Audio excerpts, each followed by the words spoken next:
بسم اللہ الرحمن الرحیم۔ میرے پیارے نوجوانوں اور ناظرین، السلام علیکم۔ آج کی ویڈیو اور مضمون علامہ اقبال کے 144ویں یوم پیدائش کے حوالے سے ان کے نام۔ اس کا عنوان رکھا ہے نوجوان اقبال اپنی ڈائری کی روشنی میں۔ علامہ اقبال 1905 سے لے کر 1908 تک تقریباً 3.5 سال یورپ میں رہے۔ وہاں انہوں نے تعلیم حاصل کی، مختلف شخصیات سے ملتے رہے اور بہت کچھ سیکھا۔ علامہ اقبال کا یورپ کا قیام بہت ہی ہنگامہ خیز فکری اعتبار سے اور بہت ہی فروٹفل بھی تھا۔ واپسی پر علامہ اقبال کی جو ذہنی کیفیات تھیں وہ بہت عجیب و غریب تھیں۔ ان میں اضطراب تھا، ان میں بے چینی تھی، ان میں اپنی قوم کے لیے کچھ نہ کچھ کر گزرنے کا جذبہ تھا، کیونکہ نوجوان تھے۔ 27 اپریل 1910 کو انہوں نے انگریزی زبان میں ایک ڈائری لکھنی شروع کی جو کئی ماہ تک وہ لکھتے رہے۔ ڈائری کا عنوان پہلے انہوں نے رکھا اسٹرے تھاٹس، پھر لفظ تھاٹس کو کاٹ کر ریفلیکشنز لکھ دیا۔ یوں ڈائری کا نام ہے اسٹرے ریفلیکشنز۔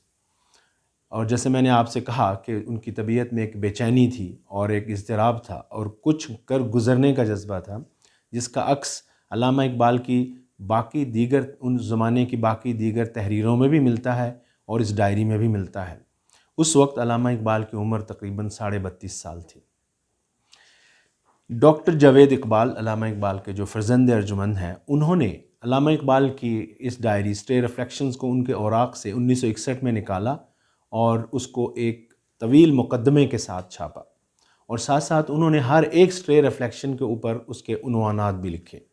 پھر اس کے بعد اس کے کئی ایڈیشنز آتے رہے۔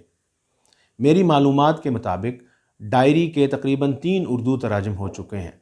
جہاں تک عربی ترجمے کا تعلق ہے تو اس کا شرف اس ناچیز کو حاصل ہوا، اور میں نے اس کا عربی ترجمہ شوارد الفکر کے نام سے کیا ہے، جو جلال پبلیکیشن ہاؤس اسلام آباد کی طرف سے چھاپا گیا ہے۔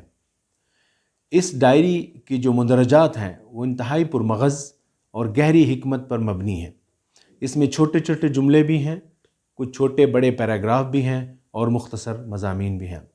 علامہ اقبال نے اس ڈائری میں علمی، ادبی اور نامور فلسفے کے میدان کی شخصیات کے بارے میں اور ان کے افکار کے بارے میں بھی اپنی آراء کا اظہار کیا ہے۔ تو 144ویں یوم پیدائش کے حوالے سے میں نے سوچا کہ میں اپنے نوجوانوں کے ساتھ اس کے چند نمونے شیئر کروں اس ویڈیو میں، اور پھر مزید جو ہیں وہ مضمون میں لکھوں۔ میں یہ اسٹرے ریفلیکشنز آپ سب کے کچھ ایک سامنے پیش کرتا ہوں، لیکن فارمیٹ یہ ہے کہ سب سے پہلے میں انگریزی اس کی پڑھوں گا اور پھر اس کا اردو ترجمہ آپ کے سامنے پیش کروں گا بغیر کسی تبصرے کے۔ اگرچہ میرا جی بہت چاہے گا کہ جب میں کوئی اسٹرے ریفلیکشن پڑھوں، خاص طور پر جو میرے پسندیدہ ترین اسٹرے ریفلیکشنز ہیں، تو میں اس پہ تبصرہ ضرور کروں یا اس کی وضاحت کرنے کی کوشش کروں، لیکن میں کوشش کروں گا کہ اپنے اوپر کنٹرول رکھوں۔ کیوں انگریزی میں اور پھر اس کا اردو ترجمہ؟ میں صرف اردو ترجمہ بھی پیش کر سکتا تھا، اس لیے کہ میرا ایمان ہے اور چونکہ میرے اس فیلڈ کے ساتھ تعلق ہے کہ ترجمہ بہرحال بہت کچھ کھو دیتا ہے۔ اصل جو کنٹینٹ ہوتا ہے، اصل جو مفہوم ہوتا ہے، اس میں بہت ساری چیزوں میں کمی بیشی کر دیتا ہے، جتنا مرضی اچھا ترجمہ ہو۔ تو میں آپ کے سامنے چند ایک نمونے پیش کرنے لگا ہوں۔ Self control in individuals builds families. In communities it builds empires. یعنی ضبط نفس افراد میں ہو تو خاندانوں کی تعمیر ہوتی ہے، اقوام میں ہو تو سلطنتیں وجود پذیر ہوتی ہیں۔ History is a sort of huge gramophone in which the voices of nations are preserved. تاریخ ایک بہت بڑے گراموفون کی طرح ہے جس میں قوموں کی آوازیں محفوظ ہیں۔ اب میرے کچھ نوجوانوں کے لیے لفظ گراموفون شاید بالکل اجنبی ہو۔ جس طرح سے سی ڈیز ہوا کرتی تھی، اب تو میں کہنے لگا ہوں سی ڈیز ہوا کرتی تھی، اور پھر ٹیپ ہوا کرتی تھی جس میں ریکارڈنگز ہوتی تھی، اسی طرح اس سے پہلے کے زمانے میں توے کی شکل، گول شکل میں ایک شیٹ کی شکل میں ہوتی تھی جس کے اوپر ایک سوئی نما آلہ رکھا ہوتا تھا، اور جب وہ گھومتا تھا اس کے نیچے سے وہ گھومتی تھی اور یہ اس کے ساتھ رگڑ کھاتا تھا، تو پھر جو ریکارڈنگز ہوتی تھی وہ سنی جا سکتی تھی۔ شاید کہیں میوزیمز میں میرے نوجوانوں نے اس کو دیکھا ہو۔ اگلا اسٹرے ریفلیکشن ہے Excuse me a bit of cruel psychology. You fail in your enterprise, and now you wish to leave your home and try your luck in other climates. It is not because your ambition has received a fresh spur from your failure, but chiefly because you wish to hide your face from those who have witnessed your failure. ظالمانہ نفسیات کی ایک چھوٹی سی جھلک دکھانے پر معذرت خواہ ہوں. آپ اپنی کاروباری مہم میں ناکام ہوئے ہیں اور ہونے پر اپنا گھر چھوڑ کر کسی اور جگہ قسمت آزمائی کرنا چاہتے ہیں. اس کی وجہ یہ نہیں کہ ناکامی نے آپ میں نیا حوصلہ اور نئی امنگ پیدا کر دی ہے، بلکہ اس کی وجہ یہ ہے کہ آپ اپنا منہ ان لوگوں سے چھپانا چاہتے ہیں جنہوں نے آپ کو ناکامی سے دو چار ہوتے دیکھا ہے. Individuals and nations die, but their children, i.e. ideas, never die. افراد اور قومیں فنا ہو جاتی ہیں مگر ان کے بچے یعنی ان کے افکار اور خیالات کبھی نہیں مرتے. Give up waiting for the Mahdi, the personification of power. Go and create him. مہدی یعنی طاقت کی انسانی شکل کا انتظار چھوڑ دو، آگے بڑھو اور خود اس کی تخلیق کرو. At least in one aspect, sin is better than piety. There is an imaginative element in the former which is lacking in the latter. کم از کم ایک حوالے سے گناہ تقوی سے بہتر ہے. اول ذکر میں تخیل کا عنصر پایا جاتا ہے جبکہ آخر الذکر اس تخیل سے خالی ہوتا ہے. لائف میرے پسندیدہ ترین جو اسٹے ریفلیکشنز ہیں میں اس کی طرف اشارہ بھی کروں گا، ان میں سے یہ بھی ہے.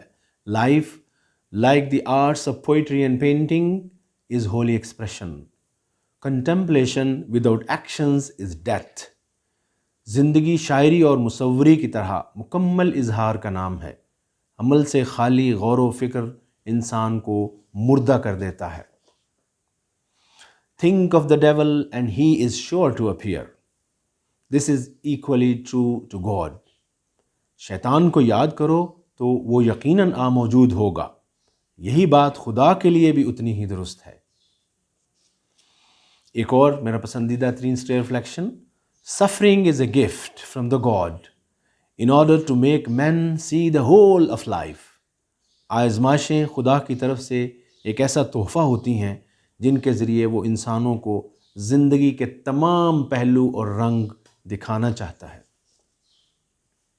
Sin has an educative value of its own.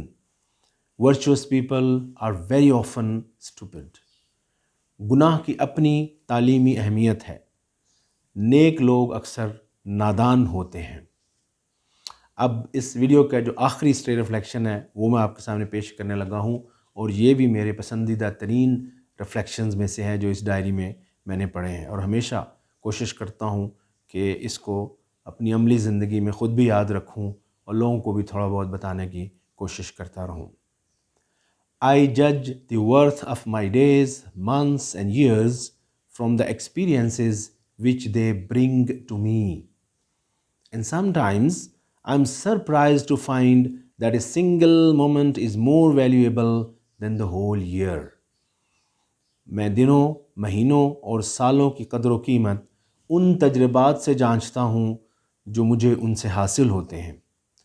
بعض اوقات میں یہ دیکھ کر حیرت میں ڈوب جاتا ہوں کہ مجھے ایک ہی لمحہ ایسا تجربہ عطا کر جاتا ہے جو سال بھر کے تجربات پر بھاری ہوتا ہے. میرے پیارے نوجوانوں، یہ تو تھی چند ایک مثالیں، چند ایک نمونے اسٹے ریفلیکشنز میں سے جو میں نے ویڈیو میں آپ کے سامنے پیش کیے ہیں. کچھ مزید آپ کو مضمون میں ملیں گے جو میرے فیس بک پیج اسی نام سے سوچ اپروچ وذ ڈاکٹر غازی کے ساتھ ہوتا ہے، اس میں ملیں گے. لیکن میں آپ لوگوں سے توقع رکھتا ہوں اور آپ لوگوں کو سے ریکویسٹ کروں گا، پرزور اپیل کروں گا کہ آپ اسٹے ریفلیکشنز کو اصل زبان میں انگریزی میں ضرور پڑھیں. یہ کتاب کوئی بہت صفحات نہیں ہے، اس کے بہت مختصر سی کتاب ہے. یہ آپ کو انٹرنیٹ پر مل جائے گی. اس کے کئی فوائد ہیں. یہ آپ کی جو فکری نشو و نما میں بہت بڑا کردار ادا کر سکتی ہے. خاص طور پر نوجوانوں کی میں بات اس وقت کر رہا ہوں. جو لوگ اپنی فکری نشو و نما کر چکے ہیں شاید ان کے لیے تو اس میں اتنا زیادہ مواد نہ ہو، مگر جنہوں نے زندگی کو سمجھنا ہے، جنہوں نے اپنی صلاحیتوں کو اچھے طریقے کے ساتھ استعمال کرنا ہے، اور جنہوں نے مشکلات کی جو وجوہات ہیں، جو اس کی حکمتیں ہیں، ان کو پانا ہے، میں ان کے لیے یہ مشورہ بالخصوص دے رہا ہوں کہ آپ اس ڈائری کو ایک دفعہ ضرور پڑھیں. لیکن وہی بات اصل پڑھیے گا انگریزی زبان میں، جیسے کہ میں نے پہلے عرض کیا کہ وہ انٹرنیٹ پہ اویلیبل ہے. آئی تھنک 2012 کا ایڈیشن انٹرنیٹ تک جو ہے نا وہ آپ کو مل سکتا ہے. اس دعا کے ساتھ کہ اللہ تعالیٰ آپ کا حامی و ناصر ہو، اور اللہ تعالیٰ آپ سب کو اپنی حفظ و امان میں رکھے. اجازت چاہوں گا. السلام علیکم